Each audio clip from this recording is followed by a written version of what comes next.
Hello everyone.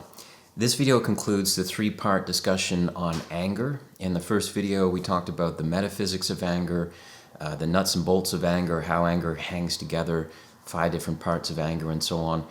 And it's really the foundation for the follow-up 2 parts. So if you haven't watched that video, go back and watch it.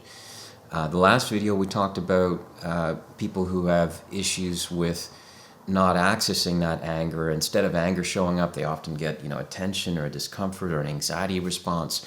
These are people who tend to be overly compliant, submissive. They're at risk of being taken advantage of or walked all over. They have a tremendous difficulty in asserting themselves, and the possibility of conflict is very unsettling for them. And that's what we covered in the last video. In this video, we'll talk about people who might be perhaps on the other side of the spectrum. So people who are prone to frequent yelling or screaming, physically lashing out, hitting, kicking, pushing, shoving, and just aggressive type behavior. And this is often followed by feelings of regret or guilt or embarrassment, shame. So it's often this vicious cycle that people are stuck in.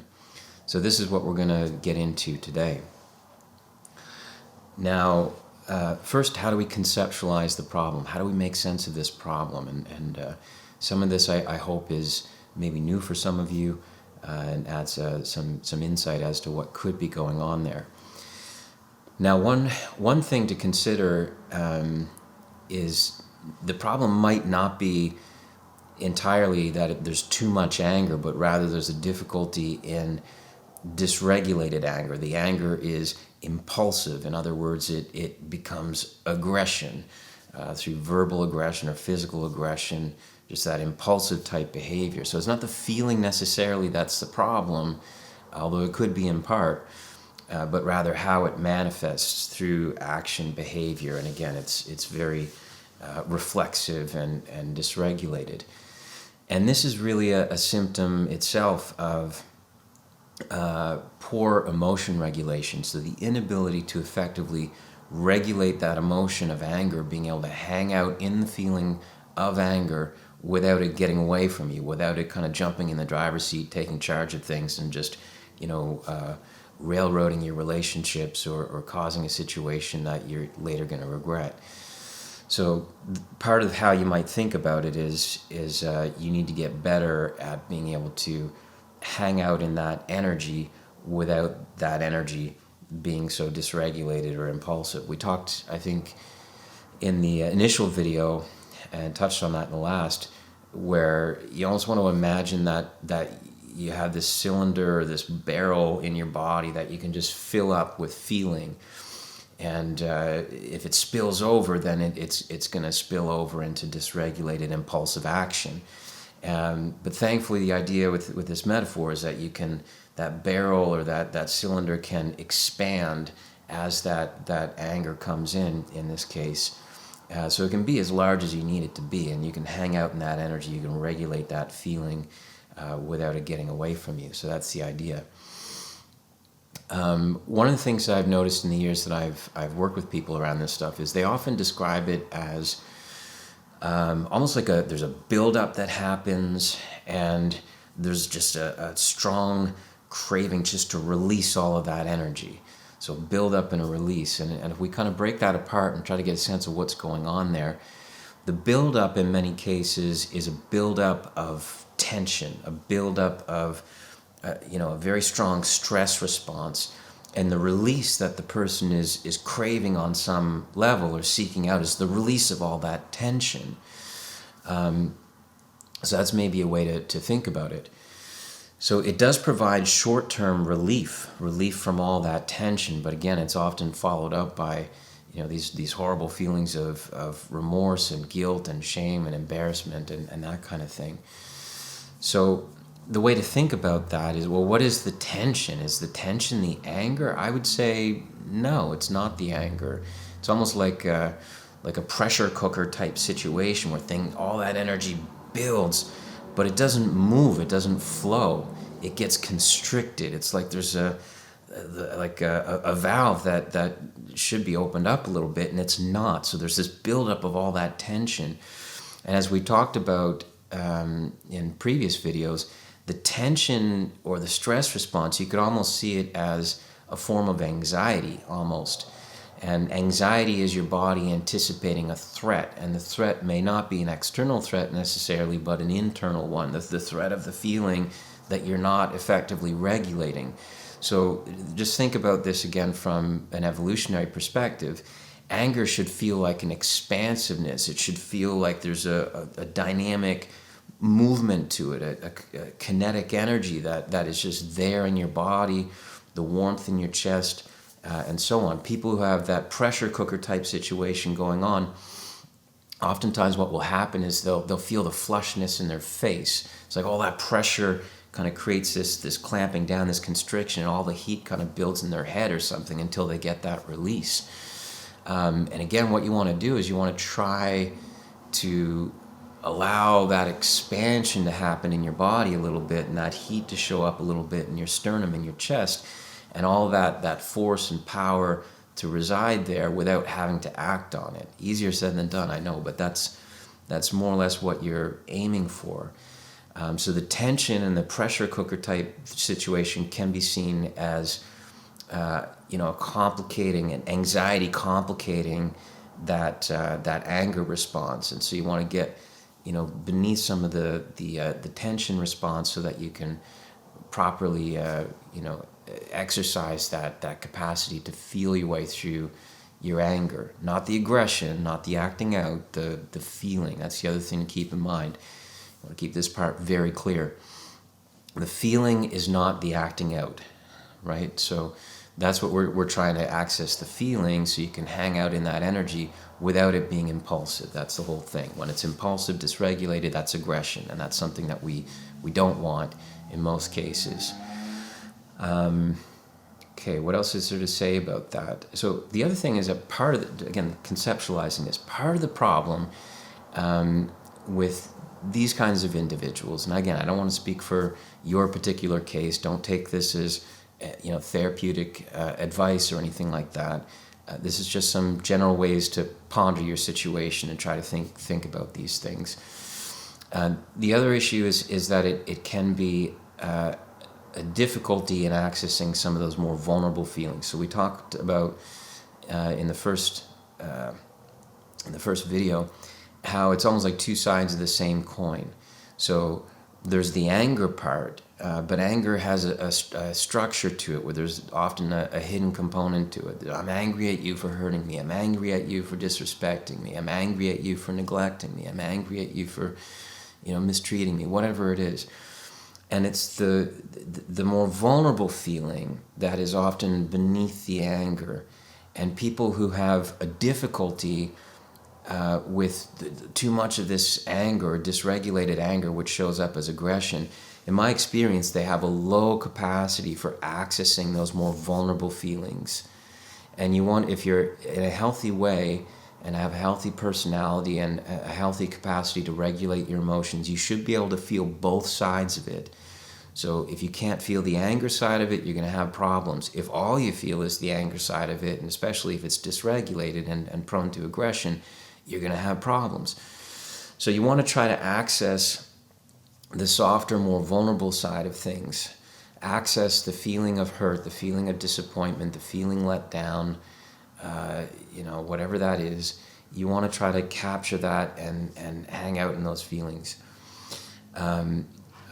Put this a different way. Of all the people that I've come across in the 15 plus years I've been doing this, I don't think I've ever come across someone who has problems with dysregulated anger and is also simultaneously quite competent and capable in noticing their more vulnerable feelings and expressing them in the presence of another person. That almost never happens. I've seen it before, but it's very, very rare. Most of the time people will say, well, I feel frustrated and I feel anger, and that's pretty much all that I feel, and maybe happy. But those more vulnerable feelings seldom show up for a person who has some of these difficulties. So this might be something that you want to work on. If you have the capacity to to feel your way through both sides of it. Well, now there's options there. Instead of being angry with someone and acting from that place, you can let the person know, oh, I feel disappointed, or I feel dismissed, or you just hang out in that, whatever that vulnerable feeling is. Maybe you talk to someone, a best friend, a romantic partner, whatever, family member, just to have some acknowledgement, validation of whatever it is that you're going through. Maybe you don't have to act on it beyond that, right? So those are some different ways to conceptualize the problem. Now, in terms of how you might try to address this, and again, this is not advice for everyone. This is maybe just a way of thinking about it. Just consider, if this could be helpful in your situation. The first thing to say is safety first. So if you're the type of person who has a history of being impulsive and aggressive and so on, if you notice that feeling and you're in the presence of someone who could be hurt by that, then by all means, first thing that you should do is remove yourself from the situation. Get out of that situation. Let the other person know, I just need to cool off. Things are just getting a bit heated right now. I just need a moment. Or maybe you need the afternoon or the day or whatever it is. It can often be helpful, like if the anger is involving or wanting to be directed toward, a friend or a romantic partner especially. It can be really helpful to let that person know that you will come back to the conversation. So you say, like, can we talk about this later tonight, or can we save this for tomorrow? It's just a bit much for me today. And that can be helpful because sometimes what can happen is that the person on the other end might, feel like they're left hanging there, or that there's something unresolved, and that may prompt them to try to, pursue the situation and try to resolve it, which is going to just escalate things in all likelihood. So if you can just let them know when you're going to come back to it, that can often settle, that concern on the other side. So, so part of what you want to do, first of all, is get some practice noticing how you're feeling. And people who have issues with anger, in my experience, they often have a low capacity for attending to their inner states. What they're experiencing, what they're feeling, the symptoms in their body as they're in this particular experience. So that's something that you're going to want to practice. So try not to overthink it. Remember, thinking is a form of, usually it's a form of abstracting. It's working in generalizations, in propositional statements, interpretations, framings, and so on. You want this to be more visceral. Like, what do you sense in your body? What do you notice? What do you observe?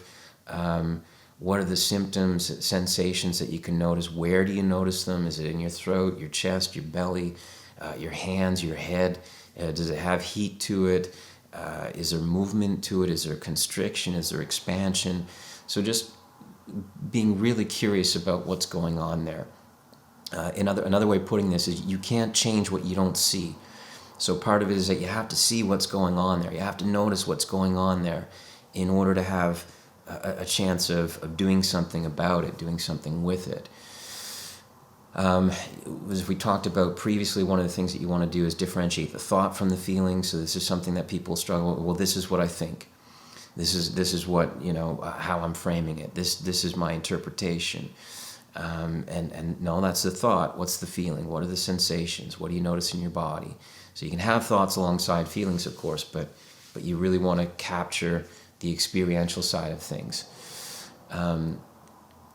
Focus in past any kind of cover words that might come up, like a person might say in response to, well, how are you feeling right now? They might say, well, I'm upset. Well, upset in what way? Upset is in, like, you're feeling disappointed and hurt and sad, or upset in the sense that you're just feeling frustrated, or upset in the sense that you're angry or something else. So try to notice those sneaky little kind of cover words. Many times, again, like, people have a low capacity for noticing their inner states. You'll ask them how they're doing, and they say, well, I'm feeling good or not good.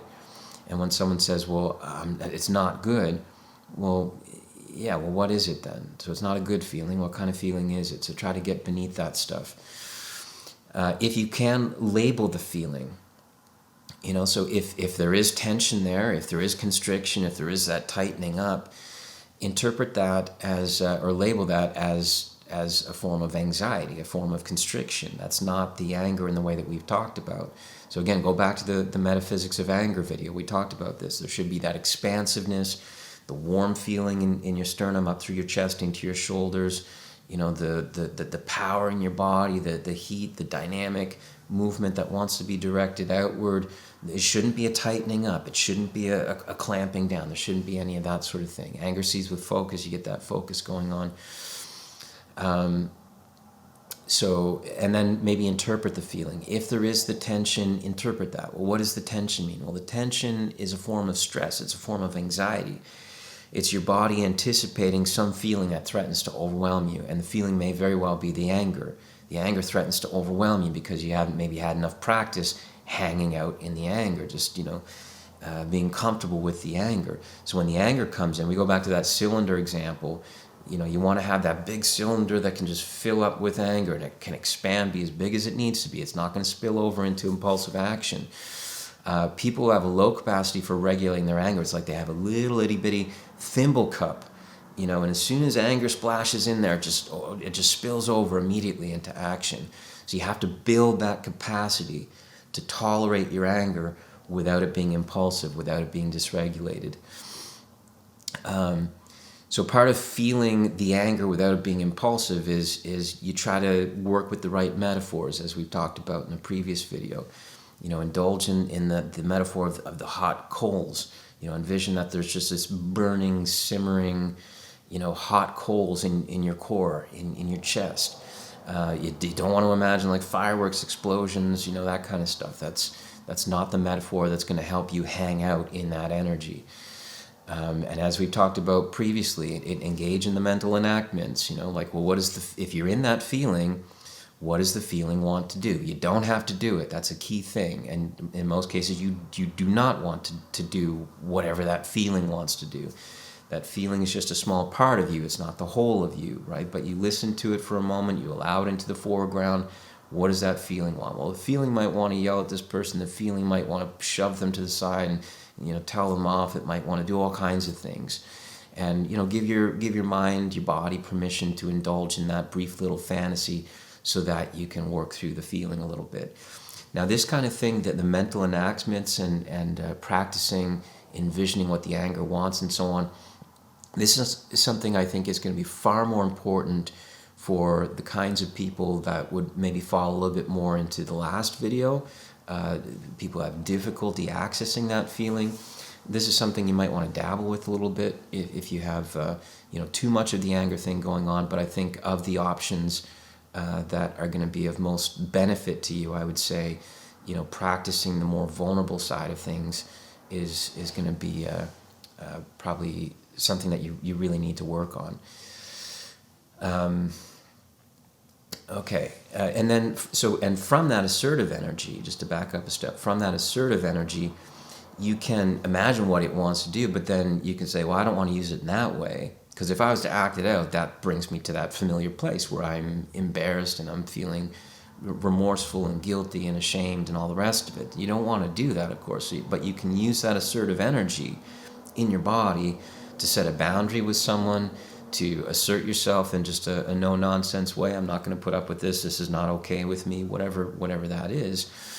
But you have to have the capacity to hang out in that energy and not have it spill over into impulsive action. So let's go into the practicing the vulnerability side of it. As I said, I think this is probably the biggest bang for your buck to try to make some inroads here. So you want to dig deep. Ask yourself, what is this really about? I'm angry, or I'm feeling frustrated. What is beneath that anger? What is beneath the frustration? Is there a feeling of hurt? Is there a feeling of disappointment? Why are you angry with this person? Well, I'm angry because they're being disrespectful. Okay, they're being disrespectful. So you're labeling their behavior as disrespectful. Are you feeling in any way disrespected? Because that's not the same thing. Labeling the person's behavior and then accessing that feeling let down, feeling disrespected, feeling small, belittled, whatever it is, that's something that you want to get a little bit of practice with, and accessing that feeling, acknowledging that feeling, validating that feeling as real, as a part of your experience, and so on. So that's the hidden structure of anger again. Ask yourself, how are you left feeling? How did this person, so even with frustration, well, I'm feeling frustrated. Well, did someone not leave you feeling frustrated? Did they not, in a sense, like abandon you to this feeling of frustration?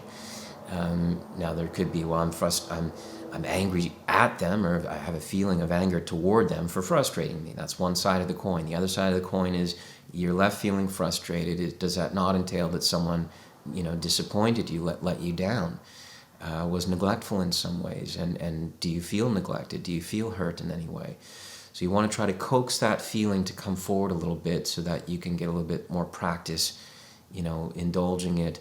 Not that you're going to wallow in it, not that you're going to get stuck there, but just to access a little bit of that feeling. And then it's often helpful to share that with someone who is close to you, someone who has the privilege of knowing your innermost feelings as part of psychological, emotional intimacy in a profound relationship, whether it's with a best friend or whether it's a romantic partner. Now, notice the role of, as you try to do that, again, in my experience, people who struggle with this sort of thing, as they try to access that more vulnerable feeling, they'll notice it makes them uncomfortable. And that discomfort is, once again, the form of anxiety. But notice that, beneath that anxiety, and the anxiety is trying to protect you from being overwhelmed perhaps by these vulnerable feelings. But beneath that anxiety, if you can kind of, hang out in the anxiety, push into it a little bit if you can. Try not to run away from it. Try not to change the topic. Try not to, go elsewhere with it. But once you can get a little bit beneath that anxiety by wearing it down, chipping away at it, that more vulnerable feeling will come through, and it will provide relief, the same kind of relief. A relief from what? Well, the tension that was there just prior, right? So the anxiety has to get out of the way for that other feeling to come through. Now, part of working on this kind of thing is reminding yourself of why your aggression or the over-reliance on anger, like why it hurts you or how it hurts you, just to really motivate you to make some inroads into some of this stuff. Just some things off the top of my head. It pushes people away. Anger, rather than opening yourself up and inviting them to understand you and understand the impact of their actions on you and so on, anger, it puts a straight hand out. It prevents them from getting close to you. It prevents them from hurting you any more than what they already had done. But it keeps them at a distance. It keeps the other person at a distance. And there are some places, of course, where you want to do exactly that, but not in a meaningful relationship, which is where a lot of this stuff can come out. It prevents you from ultimately being heard. So people will focus on the aggression and your actions as opposed to a very sensible place that you might have been initially trying to come from. People may fear you instead of respecting you. And you can just ask yourself, what, do I want to be feared? Do I want people to be walking on eggshells around me? Do I want to intimidate people? Or do I want people to be comfortable around me? Do I want people to respect me? And most people would prefer the latter, of course.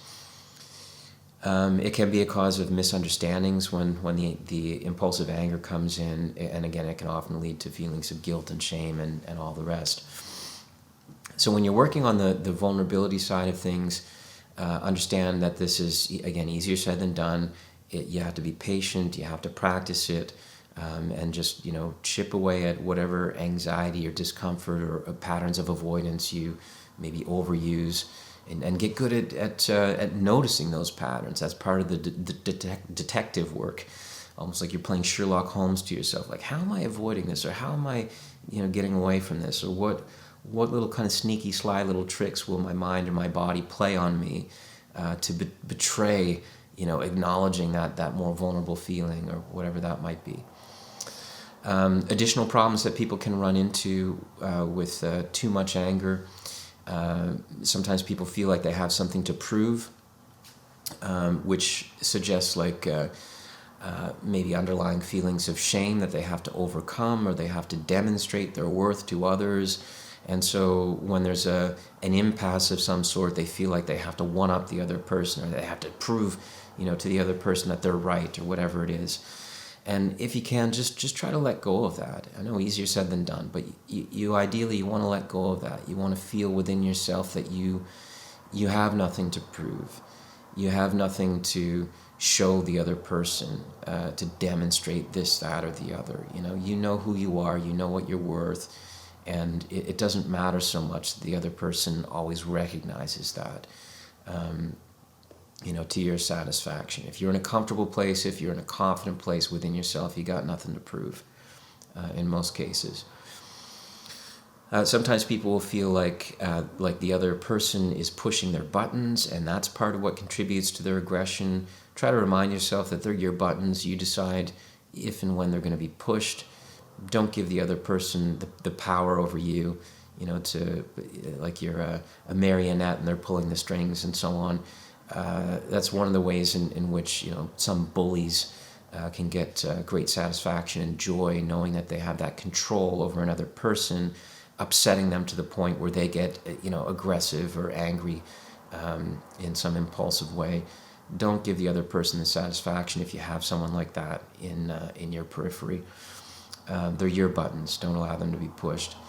Avoid any kind of getting baited into an aggressive response with someone.